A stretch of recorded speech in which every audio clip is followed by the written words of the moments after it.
The Longship slices through the black winter sea, its prow rising and falling with the relentless rhythm of the waves.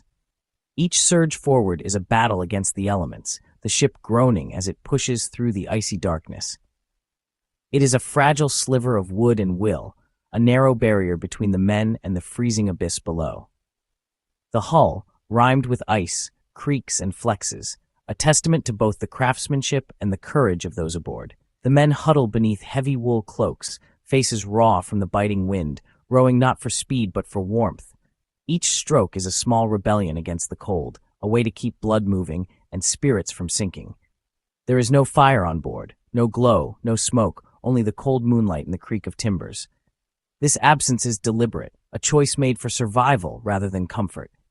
Fire, the greatest tool for warmth, is forbidden here. The risk is too great, the consequences too dire to even consider. On a wooden ship sealed with tar, a single spark could mean disaster. Flames would race along the planks, turning the vessel into a floating pyre in moments. The crew endures the cold, not out of bravado, but necessity. Their resolve is tested with every gust of wind, every icy spray that lashes the deck. Every man, every piece of gear is part of a survival machine. Woolen layers, oiled cloaks, and careful routines are their only defense against the relentless chill. They trust in their clothing, their routines, and each other. Camaraderie is as vital as any tool, and shared hardship forges bonds stronger than steel. The cold is a constant enemy, but they have engineered ways to fight it without flame. Layer upon layer, they insulate themselves, using ancient knowledge passed down through generations. To outsiders, it looks like madness. The idea of crossing a frozen sea without fire seems unthinkable, even reckless. To them, it's calculated survival. Every decision, every sacrifice, is weighed against the unforgiving reality of the sea. Their journey is a test of endurance and ingenuity. Each mile traveled is a victory over nature's harshest trials, a testament to their adaptability. They are not just sailors, they are living proof of a system built to master the frozen sea. In the heart of winter, with no fire to warm them, they become legends, survivors shaped by the cold and by their own unbreakable will. The fire ban wasn't about proving toughness, it was about survival. For the Vikings, every decision on the open sea was a matter of life and death, and fire was a risk they simply couldn't afford to take. A longship is wood, tar, and iron, every inch flammable. The very materials that made their ships strong and seaworthy also made them dangerously vulnerable to even the smallest flame. One stray spark could turn the vessel into a floating pyre. Imagine the chaos and terror if fire broke out in the middle of a freezing, stormy sea. There would be nowhere to run, no way to save the ship or the crew. The Vikings chose the manageable risk of cold over the uncontrollable threat of fire. They understood that while cold could be fought with preparation, fire could destroy everything in moments. This forced innovation. If you can't make heat, you must conserve it. They wrapped themselves in thick furs, layered their clothing, and used every trick they knew to keep the cold at bay. They adapted, building a system around insulation, shared warmth, and careful planning. Huddling together, they used their own bodies as shields against the biting wind, turning necessity into a survival tactic. Their approach was engineering, not endurance. Every voyage was meticulously planned, from the construction of the ship to the supplies they carried and the strategies they used to stay warm. The absence of fire became the foundation of their survival strategy. It was a rule that shaped every aspect of their journeys, forcing them to innovate and adapt in ways few others could imagine. They relied on their wits, their technology, and each other. Teamwork and trust were essential, as every crew member played a role in keeping the group safe and warm.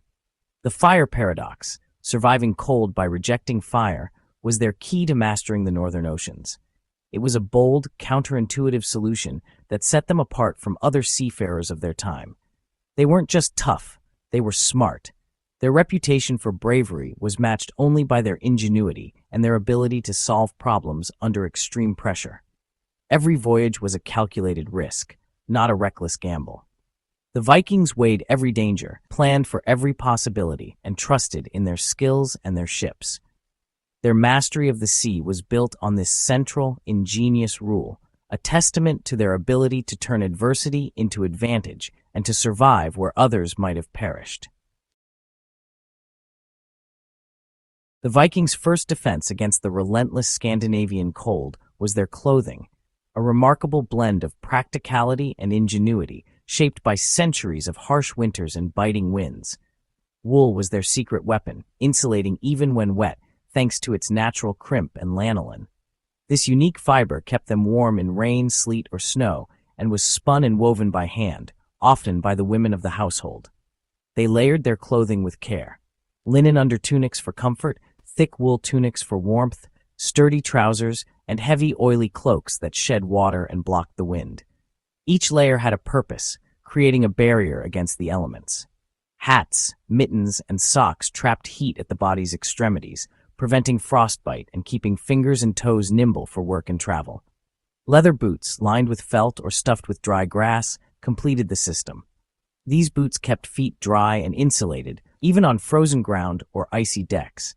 Every garment was designed for both warmth and mobility, allowing Vikings to work, fight, and travel without being weighed down or restricted. This wasn't fashion, it was survival gear, engineered for endurance and protection in a world where exposure could mean death.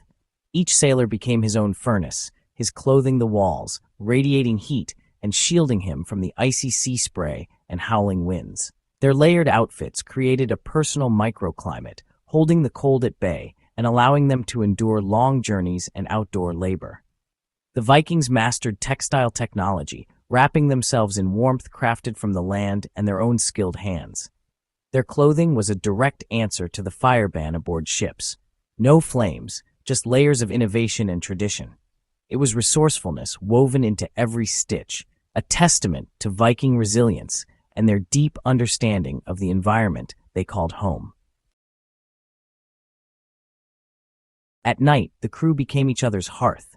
They shared large sleeping bags made from sheepskin or cowhide, huddling together for warmth. This wasn't just about space, it was thermal strategy. By pooling body heat, they created a shared pocket of warmth, fighting hypothermia as a team. The ship's close quarters became an advantage, reducing heat loss. Sleeping in shifts, they relied on mutual support. Survival depended on cooperation, not just resilience. The shared sleeping bag was a social contract, a simple, powerful tool against the cold. They created warmth not with fire, but with fellowship. The Vikings' bodies were their furnaces, fueled by a high-energy, no-cook diet. Dried fish, salted meats, skyr, butter, and cheese, foods chosen for fat, protein, and longevity. Fat was crucial. It provided dense calories and helped generate internal heat. Digestion itself produced warmth, turning meals into a source of heat from within. Their diet was engineered for survival, not taste. Every bite was part of their thermal strategy. They ate to stay warm, using food as fuel for the cold. This menu was as vital as their clothing or ship. The Vikings adapted their diet to make a hot meal unnecessary. Even the best systems have limits. The Vikings broke their journeys into stages, using a network of islands as warming sanctuaries. After days at sea, they landed, built fires, dried clothes, and recharged. These stops, Faroe, Shetland, Orkney, Iceland, were lifelines, not just waypoints. On land, they could truly warm up and recover. These sanctuaries prevented cold from becoming fatal. The Vikings mapped the ocean with a chain of safe harbors. Their route planning was as important as their shipbuilding. This logistical mastery turned the impossible into the achievable. The land-based fires were as crucial as the fireless discipline at sea. In 2007, the Sea Stallion project put Viking survival to the test. 61 modern sailors crossed the North Sea in a reconstructed longship using only Viking-era technology. No fire on board, just wool clothing, preserved foods, and shared sleeping arrangements. The systems worked. Wool kept them warm, shared bags pooled heat, and the diet fueled their bodies. The conditions were harsh, but survivable. The experiment proved Viking methods were effective, not just legendary. The Sea Stallion voyage brought ancient knowledge to life. It showed that Viking survival was about smart systems, not superhuman endurance. Ordinary people, extraordinary preparation. The Vikings' brilliance was real and replicable. The Vikings' triumph was not brute force, but adaptation. They solved the fireless voyage with layers of ingenuity, wool, fat, fellowship, and careful planning. Their system was holistic, many small solutions working together. Resilience came from overlapping layers, not a single fix. Their greatest strength was cooperation. The shared sleeping bag is a metaphor for their success, survival through unity. The Vikings thrived because they were smarter than the cold. Their legacy is a lesson in facing challenges with intelligence and teamwork.